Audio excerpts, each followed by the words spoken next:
Hello movie lovers, स्वागत है आपका वाइपर एक्सप्लेन्ड चैनल पर। और आज हम देखेंगे इट वेलकम टू डेरी के एपिसोड 3 को। इसके पिछले एपिसोड्स की लिंक आपको डिस्क्रिप्शन में मिल जाएगी। तो चलिए जानते हैं आगे की कहानी को बिना किसी देरी के।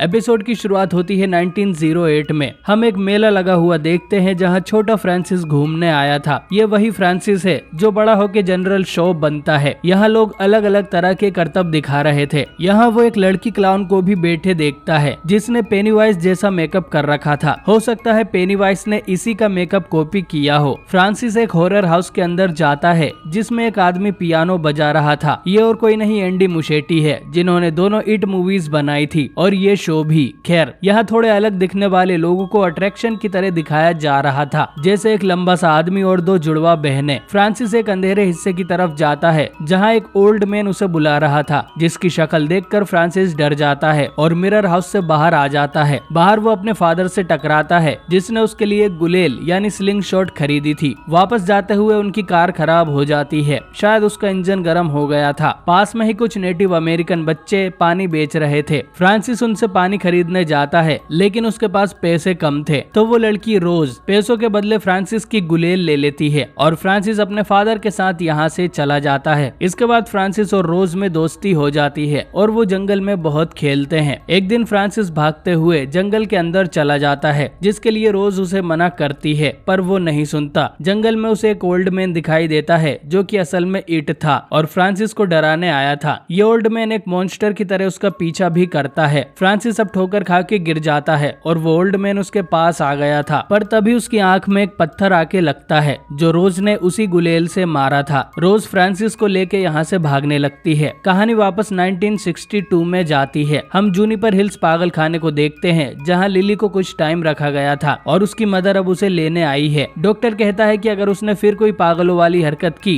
तो हम उसका अच्छे से इलाज करेंगे। लिली अभी यहाँ की केयर टेकर के साथ थी। उसे बुरा लग रहा था कि उसकी वजह से रोनी के फादर को जेल में डाल दिया गया, पर अगर वो सबको सच बता देगी कि उन बच्चों को एक मॉन्स्टर ने मारा था तो लिली को हमेशा के लिए पागल खाने में छोड़ दिया जाएगा। केयर टेकर कहती है कि उसे लिली की बातों पर भरोसा है, लेकिन लोग ज्यादातर उसी पर यकीन करते हैं जो वो अपनी आंखों से देखते हैं। ये सुन लिली को एक आइडिया आता है। केयर टेकर लिली को उसका कछुए वाला ब्रेसलेट भी पहना देती है। इस सीरीज में आपको बहुत जगह कछुआ देखने मिलेगा जिसकी इम्पोर्टेंस मैं फिर कभी बताऊंगा। अभी इतना समझ लो कि कछुआ इन बच्चों के लिए लकी है। इधर जेल में हैंक से ऑफिसर क्लिंट मिलने आता है और कहता है कि वो तो बस उसके साथ सिगरेट पीने आया है। वो उसे पॉल मॉल नाम की सिगरेट ऑफर करता है। हैंक बताता है कि उसे एम्बेसी गोल्ड ब्रांड की सिगरेट ज्यादा पसंद है। क्लिंट अब हैंक से पूछता है कि थिएटर कांड वाली रात को वो कहाँ था, जिस पर हैंक कहता है कि अपने घर पे। तो क्लिंट बताता है कि उसके पास एक विटनेस है जिसने हैंक को उस रात जैक्सन स्ट्रीट पर देखा था, यानी कि वो घर तो नहीं था और उन्हें वहाँ पर एम्बेसी गोल्ड का पैकेट भी पड़ा मिला है जो कि हैंक का ही होगा। क्लिंट हैंक से कहता है कि उसको शॉशैंक वाली जेल में डाल दिया जाएगा। इस जेल को आपने शॉशैंक रिडेम्पशन मूवी में देखा ही होगा। हैंक बोलता है कि उसने बच्चों को नहीं मारा और वो थिएटर में नहीं था, पर वो ये भी नहीं बताता कि उस रात वो कहाँ पर था, यानी हैंक कुछ तो छुपा रहा है। इधर रोनी जब स्कूल जाती है तो सब बच्चे उसे घूर रहे थे क्योंकि उसका बाप जेल में है। उसके लॉकर पे किसी ने ये भी लिख दिया था कि उसके बाप को फ्राई कर दिया जाएगा। ये काम पैटी केक्स वाली लड़कियों का हो सकता है। रिच विल से कहता है कि पुलिस ने इसके बाप को अरेस्ट किया है तो उनके पास कोई तो सबूत होंगे ही। ये अमेरिका है, यहाँ बिना बात के थोड़ी जेल में डालेंगे। बेचारे रिच को पता ही नहीं है कि उस टाइम ब्लैक लोगों के साथ थोड़ा अलग बिहेव किया जाता था।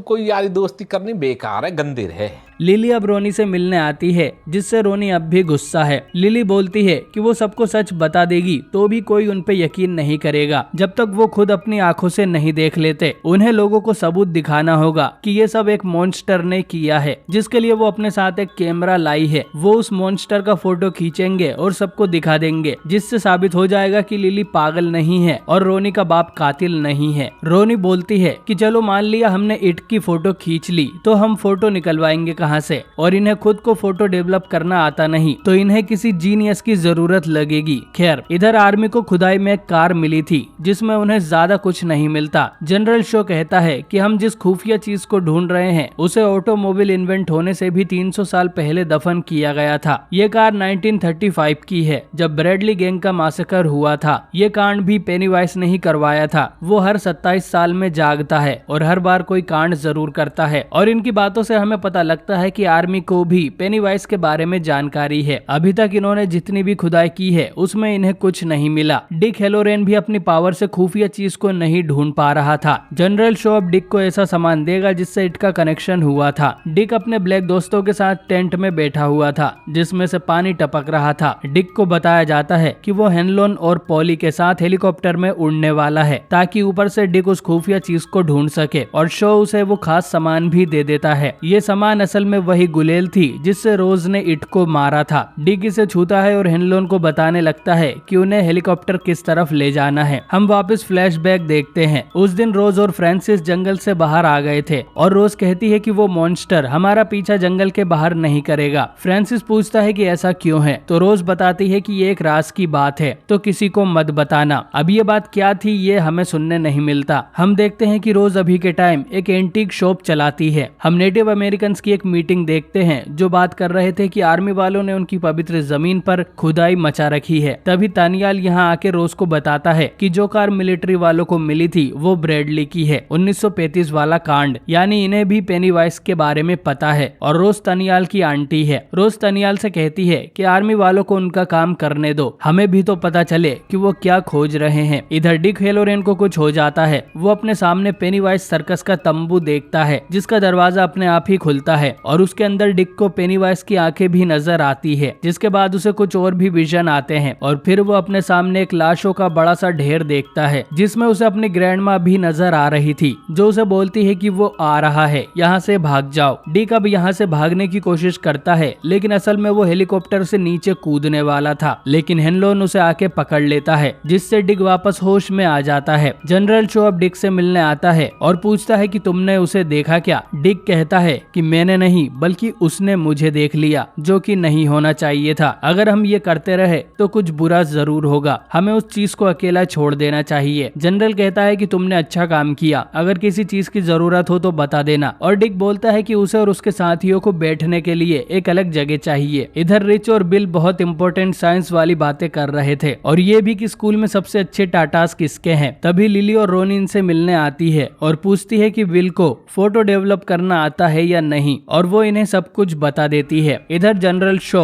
रोज से मिलने उसकी एंटीक शॉप में जाता है। ये लोग 50 साल बाद मिल रहे थे। शो बताता है कि वो इस टाउन से जाने के बाद रोज और यहाँ से जुड़ी सभी चीजों के बारे में भूल गया था। दोस्तों ये भी इट का ही किया धरा है। जो भी डेयरी छोड़ के जाता है उसकी डेयरी से जुड़ी यादें मिट जाती हैं। रोज ने कंप्लेंट डाली थी कि उनकी पवित्र जगह पर खुदाई की जा रही है और उस कंप्लेंट से शो को रोज का नाम याद आया है। शो रोज से कहता है कि तुम हमें बता दो कि तुम्हारी पवित्र जगह कहाँ कहाँ पर है और हम वहाँ खुदाई नहीं करेंगे। कहानी वापस इनके बचपन में जाती है। फ्रांसिस बताता है कि उसके फादर का ट्रांसफर हो गया है और वो कल ही यहाँ से जाने वाला है। रोज अब फ्रांसिस को उसकी गुलेल वापस कर देती है ताकि वो उसे याद रहे। उसने फ्रांसिस को बताया था कि ये जगह लोगों की यादें मिटा देती है। खैर लिली, रोनी, रिच और विल को उसी वॉच टावर पे लेके जाती है। विल पूछता है कि हम उस मॉन्स्टर का फोटो लेंगे कैसे और वो हर बार अलग अलग रूप लेके आता है। वो लिली के सामने मेटी और उसके डैड का रूप लेके आया था और रोनी के सामने उसकी मॉम का, उन्हें डराने के लिए। रिच बोलता है कि वो कोई भूत होगा जिसे बुलाने के लिए ये लोग कब्रिस्तान में जाके जादू टोना कर सकते हैं और ये आइडिया सबको अच्छा लगता है। इधर डिक हेनलोन के घर डिनर करने आता है। डिक अपनी पावर से ये देख लेता है कि शार्लेट को ये जगह कुछ खास पसंद नहीं है। यहाँ के गोरे लोग उन्हें टेढ़ी नजर से देखते हैं, शायद इसलिए। डिक को बिना बताए ये भी पता चल गया था कि इनका एक बेटा भी है। हेनलोन डिक से उसकी पावर के बारे में पूछता है तो डिक बताता है कि वो चीजें देख सकता है। हेनलोन कहता है कि जब वो उसके दिमाग में झांक रहा था तब उसे अपने ब्रेन में कुछ फील हुआ था। यही फीलिंग उसे तब आई थी जब उस पर मास्क वाले लोगों ने हमला किया था, यानी कि डिक जरूर उन मास्क वालों में से एक था। डिक ये देखने गया था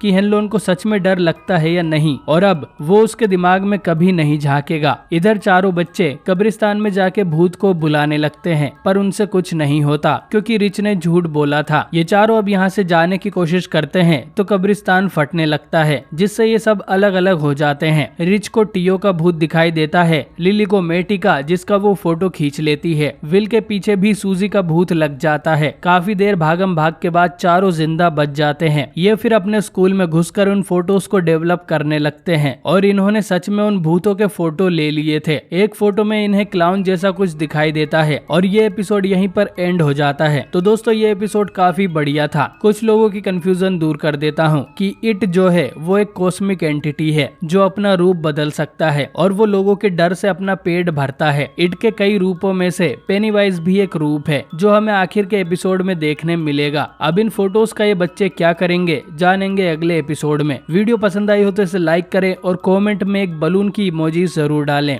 बाकी मैं मिलता हूँ आपसे बहुत ही जल्द एक नई वीडियो के साथ।